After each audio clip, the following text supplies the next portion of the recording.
qofkii doonaya inuu kuu soo dhowaado wuu kuu soo dhowaanayaa qofkii doonaya inuu ku arkana wuu kuu imaanayaa qofna kama hor istaagi karo inuu ku arko adiga qofkii u xiiso maqalka codkaaga wuu ku soo wacayaa sida ugu fudud dhammaan arrimahani waa arrimo aysan duruuftu diidi karin balse rabitaanka unbaa diidi karo waxaana diidi karo muhiimasiin la'aanta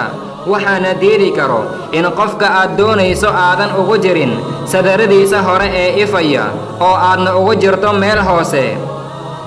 haddaad muhiim u ahaan lahayd waxay ku siin lahaayeen muhiimad waxaadna ka heli lahayd inay kaa horumariyaan wax waliba haddaad muhiim u ahaan lahayd sida hooskaaga oo kale waxaad ka arki lahayd hareerahaaga meel kasta oo aad joogtaba